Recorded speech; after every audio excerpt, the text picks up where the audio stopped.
एक समय की बात है जब एक मोहल्ले में सब मिलजुल कर रहते थे। उस मोहल्ले में बहुत से बच्चे रहते थे जो आपस में बहुत अच्छे दोस्त थे।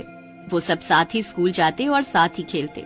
एक दिन की बात है जब सभी बच्चे छुट्टी वाले दिन मोहल्ले में छुपम छुपाई खेल रहे थे। सब बच्चे राहुल, मनीष, रागिनी और शीना छुपन छुपाई खेलने में मगन होते हैं। रागिनी आंखें बंद करके गिनती गा रही होती है और सब लोग इधर उधर छुपने लगते हैं। 1 2 3 4। रागिनी सबको ढूंढने लगती है पर काफी देर हो जाती है, उसे कोई मिलता ही नहीं है। ओहो, मैं तो परेशान ही हो गई। कहाँ छुप गए हो तुम सब? रागिनी सबको बहुत ढूंढती है और आगे निकल जाती है। फिर वहाँ उसे एक बुढ़िया मिलती है। अरे बेटी, यहाँ कहाँ जा रही हो? मैं और मेरे दोस्त छुपन छुपाई खेल रहे थे, मैं उनको ढूंढ रही हूँ। अच्छा, वो बच्चे? अरे वो तो वहाँ उधर की तरफ छुपे हैं, चलो मैं तुमको लेकर चलती हूँ। वो दोनों काफी आगे आ जाते हैं। फिर रागिनी उस बुढ़िया से बोलती है, हम तो काफी आगे आ गए हैं, कहाँ है मेरे दोस्त? यहाँ तो बहुत अंधेरा है और आसपास भी कोई नहीं है। यहाँ कोई आएगा भी नहीं। बुढ़िया को इतना अजीब तरह से हंसते देख रागिनी थोड़ी घबरा जाती है। उसकी शक्ल रोने जैसी हो जाती है। कहाँ है मेरे दोस्त? मुझे उनके पास जाना है, मुझे बताओ कहाँ है वो? रोती क्यों है पगली? हाँ, मैं जैसे तुझे यहाँ तक लाई हूँ उनको भी ले आऊंगी। अब ऐसी बातें क्यों कर रही हो? क्योंकि मैं तुझे जानकर यहाँ लाई हूँ। मतलब मैं कोई बुढ़िया नहीं हूँ, मैं हूँ एक चुड़ैल। बुढ़िया इतना कहते ही एक चुड़ैल में बदल जाती है। रागिनी उस बुढ़िया चुड़ैल को देखकर बेहोशी हो जाती है। उसके बाद बुढ़िया उसे घसीटती हुई जंगल के रास्ते से अपनी गुफा तक ले जाती है। वहाँ जाकर वो उसे एक पिंजरे में कैद कर देती है। उस गुफा में एक कोने में आग जल रही होती है जिस पर एक बड़ी सी हांडी चढ़ी हुई होती है। दूसरी तरफ वहाँ कुछ जादू टोने का सामान पड़ा हुआ होता है। थोड़ी देर में जब रागिनी को होश आता है तो वो अपने सामने उस बुढ़िया चुड़ैल को देखकर बड़ी तेज चिल्लाने लगती है। ये मैं कहाँ आ गई? मुझे निकालो यहाँ से। माँ, बाबूजी, कोई तो आओ मुझे बचाने।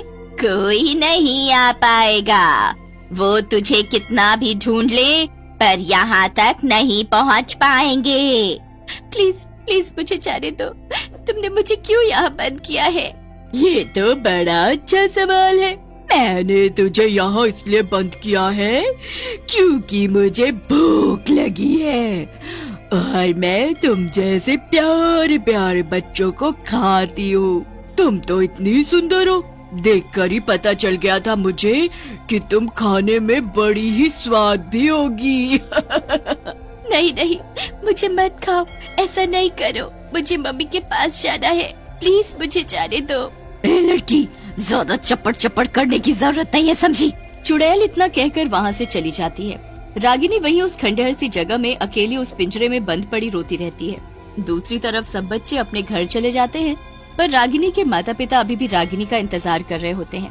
अब तो बहुत देर हो गई और नीचे भी कोई बच्चा नहीं दिख रहा है। रागिनी की माँ उससे राहुल, मनीषा, शीना सबके घर जाकर ढूंढ लेती है पर वो किसी के घर नहीं होती। हे भगवान, कहाँ चली गई मेरी बच्ची? मैं कहाँ ढूंढूं अब उसे? रागिनी के माँ बाप उसे पूरे मोहल्ले में ढूंढने लगते हैं पर रागिनी का कुछ पता नहीं चलता। पूरा मोहल्ला रागिनी को ढूंढने में लग जाता है। राहुल, मनीषा और शीना भी उसके लिए बड़े परेशान हो जाते हैं कि आखिर वो अचानक गई तो गई कहाँ। अब अगले दिन सब बच्चे स्कूल जाते हैं पर सभी को रागिनी की बहुत चिंता होती है। सब शाम को बैठकर रागिनी के बारे में बात कर रहे होते हैं। बेचारी रागिनी, पता नहीं कहाँ और किस हाल में होगी। हमें भी उसे ढूंढने की कोशिश करनी चाहिए। अरे पर हम तो बच्चे हैं, हम क्या ही कर सकते हैं। हाँ, ये भी है। अच्छा सुनो, मैं सामने दुकान से चिप्स के पैकेट लेकर आती हूँ, मुझे भूख लग रही है। शीना चिप्स के पैकेट लेने सामने दुकान पर जाती है। दुकान से चिप्स लेकर वो वापस आ ही रही होती है कि तभी उसकी नजर दूर खड़ी उसी बुढ़िया पर पड़ती है। उसकी शक्ल अंधेरे की वजह से ठीक दिख नहीं रही होती पर वो शीना को ही इशारा कर रही होती है। क्या आप मुझे बुला रही हो? हाँ, इधर आओ।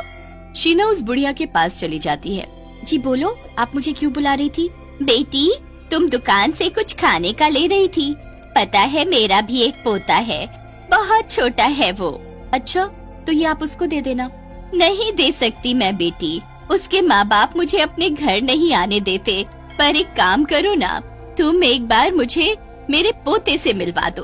वो यहीं रहता है, वो सामने। उसको एक बार घर के बाहर बुलाना और मैं उससे मिल लूंगी। मेरी प्यारी बेटी, एक बार मिलवा दो मुझे। ठीक है, मैं आपकी मदद कर दूंगी। मैं तुमको वहाँ लेकर चलती हूँ। मैं फिर वहीं कहीं छुप जाऊंगी। शीना उस बुढ़िया की बातों में आ जाती है और उसके साथ चल देती है। काफी देर हो जाती है तो शीना उस बुढ़िया से पूछने लगती है, अरे अभी तक घर नहीं आया, मैं इतनी दूर आ गई। अरे बस आ गया, वो देखो सामने। वो खंडहर, उसमें रहता है आपका पोता? हाँ बेटी, बस एक बार वो दरवाजा खटखटाओ, वो बाहर आ जाएगा। शीना बिल्कुल ऐसा ही करती है। वो जाकर दरवाजा खटखटाती है कि तभी पीछे से बुढ़िया उसे अंदर धक्का दे देती है। शीना जोर से अंदर जाकर गिरती है और अपने सामने रागिनी को पिंजरे में बंद देखकर हैरान हो जाती है। रागिनी, तुम यहाँ? ये क्या हो रहा है? शीना फिर उस बुढ़िया की तरफ देखती है तो वो एक चुड़ैल बन जाती है। चुड़ैल, बचाओ मुझे। तुम यहाँ से भाग जाओ शीना, वरना ये तुमको भी यहाँ कैद कर लेगी। शीना जल्दी से खड़ी होती है और उस चुड़ैल को धक्का देकर भाग जाती है। चुड़ैल उसको गुस्से से देखती है और उसके पीछे पीछे भागने लगती है। शीना एक बार भी पीछे नहीं मुड़ती और बस वो जितना तेज हो सके भागती जाती है। चुड़ैल बुढ़िया भी शीना को पकड़ने की पूरी कोशिश करती है। अंधेरा होने के कारण आसपास कुछ ठीक से दिख नहीं पा रहा होता है और शीना सीधा एक गड्ढे में जाकर गिर जाती है और पूरी कीचड़ में लथपथ हो जाती है। तभी वो चुड़ैल वहीं आकर खड़ी हो जाती है और शीना को इधर उधर देखने लगती है। कहाँ गई ये लड़की? अभी तो यहीं से भागती हुई गई थी। चुड़ैल बुढ़िया शीना को इधर उधर देखकर आगे निकल जाती है, जबकि शीना तो कीचड़ में लथपथ वहीं गड्ढे में पड़ी होती है। अच्छा हुआ मैं इस गड्ढे में गिर गई, वरना ये चुड़ैल बुढ़िया मुझे देख लेती और मुझे भी रागिनी की तरह कैद कर लेती।